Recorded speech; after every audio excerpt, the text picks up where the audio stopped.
यो हाँ नो इस वाले पार्ट को आने में कुछ ज्यादा टाइम लग गया क्योंकि एक्चुअल में मैं जरा कुछ कामों में फंसा हुआ था but yup welcome back to the third part of the hideout manga. जिनको नहीं पता इसके पहले भी ये 2 पार्ट्स आ चुके हैं जिसकी प्लेलिस्ट आई बटन में है, तो पहले वो देख लो वरना ये समझ नहीं आएगी। सो इस चैप्टर की शुरुआत होती है जहां पर सीची बताता है कि उस टाइम पहले मैंने खुद से ये पूछा कि आखिर मैं ऐसी सिचुएशन में कैसे आकर फंस गया। हालांकि वो वक्त ऐसा सवाल करने का नहीं था। सीची उस बंकर होल गेट की तरफ देखता है और फिर सामने से आते उस आदमी की तरफ। वो बताता है कि मैं मरने का सोच कर ही डर गया था एंड वो फाइनली उस होल गेट को ओपन करने का डिसाइड करता है। जिसके बाद नेक्स्ट पेज में वो इस गेट को ओपन कर देता है जहां से सीढ़ियां सीधा नीचे जा रही है एंड यहाँ हमें इस चैप्टर का टाइटल देखने को मिलता है जो कि है चैप्टर 3 एवरीवन डाइज। वो बताता है कि मैं मरने का सोचकर डर गया था पर एक अननोन जगह पर जाना। एक बार फिर वो डाउट्स के साथ नीचे देखता है पर सामने से वो आदमी सीची को मारने के लिए उसकी तरफ आ रहा था। उसको आते हुए देखकर सीची को ये तो समझ आ जाता है कि वो चाहे कहीं भी जाए दोनों तरफ उसके लिए खतरा है और इसलिए वो फाइनली नीचे जाने का डिसीजन लेता है। अब सीची जैसे ही नीचे जाने लगता है वो आदमी उसके इतने पास आ जाता है जिससे कि हड़बड़ाहट में उसका पैर फिसल जाता है एंड सीची सीधा नीचे गड्ढे में जाकर गिर जाता है। अब सीची नीचे गिर गया है लेकिन वो आदमी सीची पर हमला करने के लिए फॉर सम रीजन अभी नीचे नहीं आ रहा है। जिसके बाद सीन शिफ्ट होता है एक घर पर। अंदर सीची है जो बोल रहा है कि क्या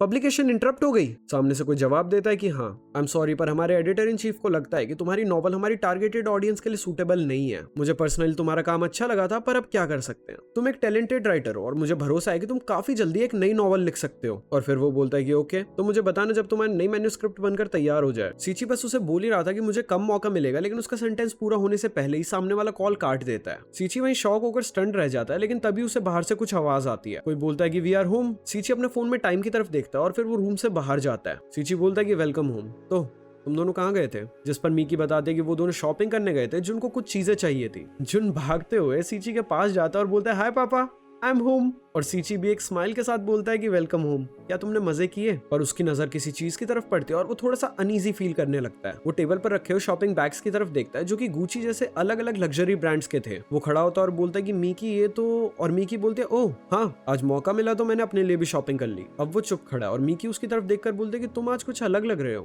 क्या सब कुछ ठीक है। सीची बोलता है कि हाँ मुझे अभी मेरे एडिटर इन चीफ का कॉल आया और उसने बोला, पर तभी जो आकर उसका हाथ पकड़ लेता और एक कंसर्न फेस के साथ बोलता है कि पापा क्या आप ठीक हो। और सीची उसके चेहरे की तरफ देखता है और बोलता है कि हाँ बिल्कुल पापा बिल्कुल ठीक है। अब सीन वापस प्रेजेंट में आता है जहाँ पर सीची उस बंकर के अंदर गिरा हुआ है और उसको कुछ इंजरीज भी आई हैं जिसकी वजह से उसके आसपास खून भी गिरा हुआ है। सीची को थोड़ा थोड़ा होश आने लगता है और वो खड़े होते हुए बोलता है कि वो आदमी, पर वो ऊपर की तरफ देखता है तो उसे वो आदमी कहीं नहीं दिखता और वो अब शॉक्ड है। वो खुद को देखकर बोलता है कि मैं जिंदा हूँ, लेकिन साथ ही वो कुछ और भी नोटिस करता है। वो देखता है कि उसके सामने से लाइट आ रही है और वो अभी इस चीज को लेकर कंफ्यूज है कि आखिर यहाँ इतने नीचे लाइट कहाँ से आ रही है। जैसे उसकी आंखें अंधेरे के बाद अब लाइट में एडजस्ट करती हैं तो वो देखता है कि इस जगह पर हर तरफ कमरे हैं। वो खुद से ये सवाल करता है कि आखिर ये क्या जगह है। वो आगे बढ़ता है और उस जगह को एक्सप्लोर करने लगता है लेकिन वहां पर कुछ था जिसे देखकर सीची वहीं रुक जाता है। सीची देखता है कि वहां पर एक कमरे में एक स्केलेटन है, पर इतना ही नहीं, वो देखता है कि दूसरे कमरे में एक लाश है जिसको पूरी तरह से नोचा हुआ है। वो ये देखकर अपना हाथ अपने मुंह पर रख लेता है और बोलता है डैम इट, ये आखिर क्या जगह है, मैं आखिर कहाँ आ गया। और पीछे से एक औरत बोलती है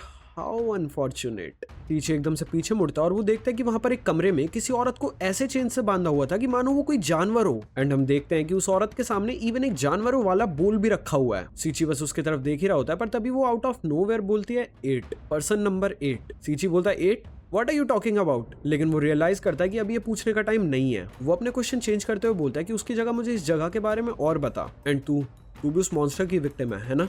वो आखिर क्या चीज है। वो सीची की तरफ घूर कर देखती है और फिर जवाब देती है कि दे आर ऑल डेड और तू नंबर 9 है। ये सुनकर सीची हैरान है जहां उसका चेहरा इस समय खून और पसीने से लथपथ है। लेकिन तभी वो औरत कुछ बोलती है। वो पूछते कि हे टेल मी वो छोटा बच्चा कैसा है। अब यहाँ पर शायद ये औरत उसी बच्चे की बात कर रही है जो हमें सीरीज के स्टार्टिंग में दिखा था। सीची बोलता है कि छोटा बच्चा, और वो बोलते कि नेवर माइंड, वैसे भी ये जरूरी नहीं है। सीची गुस्से में अपना हाथ दीवार पे मारते हुए उस औरत को बोलता है कम ऑन मेरी मदद कर, डैम इट, हम यहाँ से कैसे बाहर निकल सकते हैं, कम ऑन मैं तुझसे भीख मांग रहा हूँ, मुझे वो सब कुछ बता जो तू इस जगह के बारे में जानती है और मैं भी प्रॉमिस करता हूँ कि मैं तुझे भी इस जगह से बाहर निकलने में मदद करूंगा। पर वो औरत किसी रीजन से एकदम चुप बैठ जाती है और फिर वो रोने लगती है। उसे रोता देखकर सीची बोलता है कि हे, पर वो कंटिन्यू करते हुए बोलते हैं कि सभी लोग मर गए हैं and you too will die. And जैसे वो बोलती है पीछे से वो आदमी एकदम से दौड़ते हुए आता है और सीची पर हमला कर देता है। और सीची बताता है कि उस वक्त मेरा टेरर डिस्पेयर में बदल गया।